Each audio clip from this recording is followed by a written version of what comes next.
Hello chess friends and welcome to Jozarov's chess channel and welcome to the Magnus Carlsen Chess Tour finals in 2020. So we're now in the third game of the second match game. If you have followed my YouTube chess channel, in the first game Hikaru Nakamura took the win again with the black pieces in the Queen's Gambit decline, the Vienna variation, and it was a good choice now in the game 3 that Magnus got out of the Queen's Gambit declined because it's something that doesn't fit for him in this opening. The opening itself, it's a little bit too tactical. The pawns are all over the board, and Hikaru is feeling very well in these types of openings. He is a more tactical player than a more positional player. Magnus, on the other hand, is a pragmatic positional player.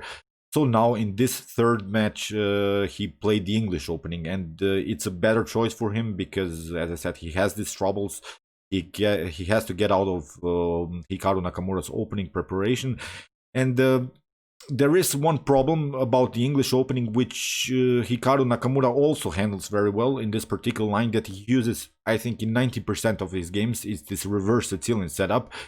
Let's check out now the third game because it was really an important one. If Magnus doesn't win this one, then Hikaru, of course, with the white pieces in the next match game can make a draw and win the second day. So let's check out now the third game in the round 3 and the fight. So c4 play by Magnus. As I said, we have the English opening. Magnus gets out of the opening prep. I've never seen Magnus being a little bit scared, we have to say it like this, of Hikaru's opening prep. c4, e5. We have the English opening, the reverse Sicilian. g3, knight to f6. We have bishop to g2, d5. It becomes really now a reversed setup of the hyper-accelerated Dragon Sicilian defense, which I use from Black's perspective. After c takes d5, knight to d5, and now knight to f3, attacking the pawn on e5, knight to c6, and now castling. Knight to b3, which Hikaru placed, I think, 90% when he plays the reverse Sicilian. The idea behind this move is, after the potential knight to c3, is simply to get out of some tension in the center. These knights are perfectly fine. Here they're controlling the queen side. The pawn is protected, and what we want to do is play f6, bishop to e6, bishop to e7, and then castling. So this is the setup that Hikaru uses most of the times. We have b3, the double fianchetto by Magnus, bishop to e6, and now queen to c2. A knight to b4 doesn't help you so much because queen to b2 can happen, or even queen to e4. Is a counterattack, simply attacking this pawn, so it doesn't bring you so much. In the game, queen to d7, with preparations maybe even to queenside castling and playing something like bishop to h3, forcing a trade of bishops, and then try a flank attack with h4, h5, h4, and then maybe get a queen and rook battery, like in the normal setups of white, when white faces, for instance, the hyper-accelerated Dragon Sicilian defense. As I said, we have now the reverse setup. So rook to d1. The idea behind this move is, of course, to prepare a potential d4 pawn breakthrough, but also get out of the range of the bishop, because after bishop to h3, if that happens, then we can get out. You see, the rook is not on f1 anymore, so we can retreat with our bishop. We don't risk that this bishop takes the rook on f1. So it has a double function, this move. So queenside castling, risky idea again by Hikaru. Very active move now. He shows basically his cards that he's going now into this opposite side attack game, where he's trying really to be fast with h5, h4, knight to c3 play by Magnus, and now f6.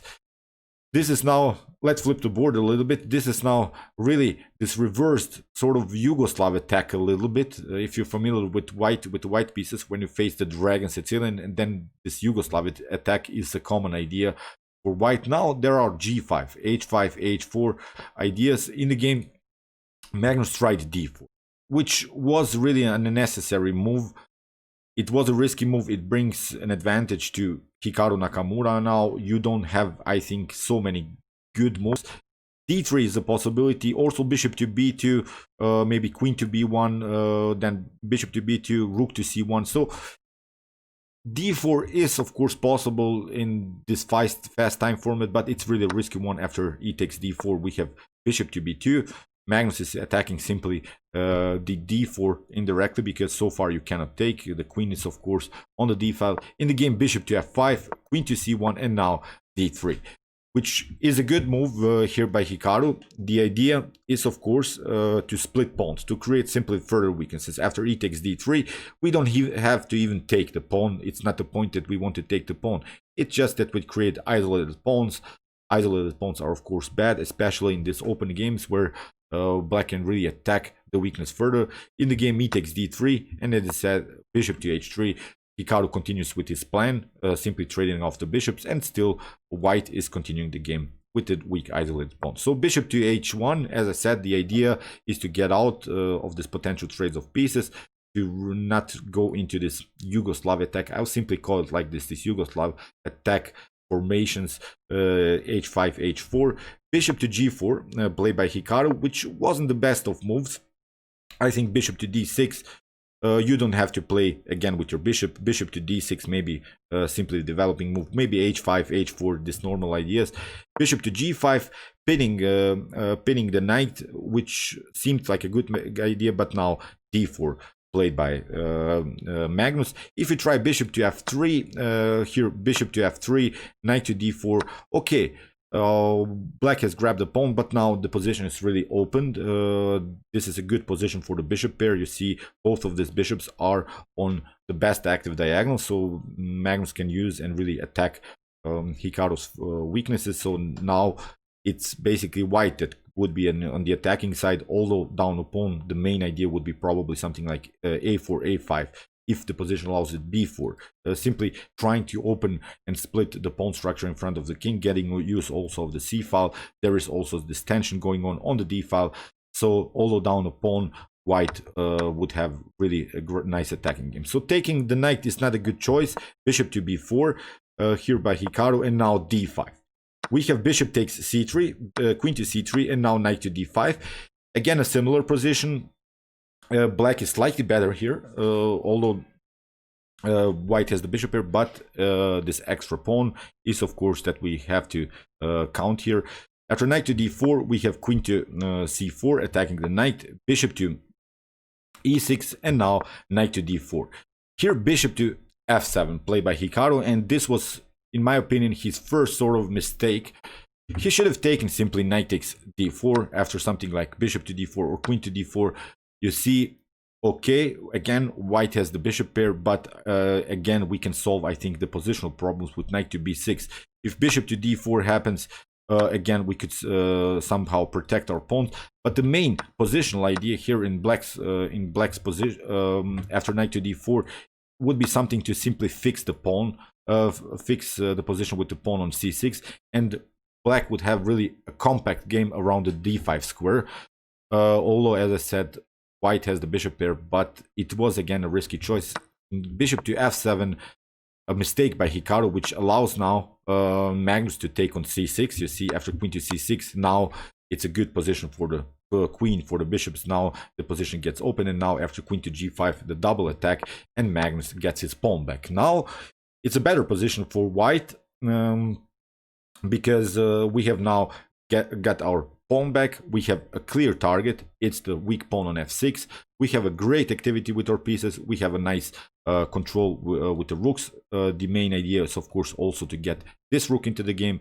So it's now in this level, in this top grandmaster level, a comfortable game really for Magnus Carlsen. So rook to g8, queen to h6, queen to f5, and now bishop to g2. Magnus is not risking anything. He's not rushing now into the position, simply improving the position of the pieces.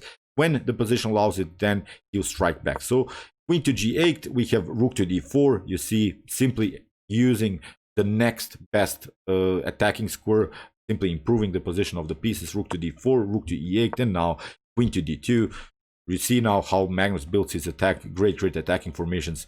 Both of these bishops, again, I'm pointing you out, are on the most active diagonals. Now also the knight on d5 is hanging. c6. Now it's a little bit too late because in this open position, when we finally got our pawn back here on g7, if you, of course, lock the light squares like here, then you open also the dark squares a little bit. That's the advantage when you play with the bishop pair. So there are these positional advantages in this open position. So you see now with the c6 move, you have weakened a little bit your dark squares in front of the king. So b4, Magnus is not waiting a moment here.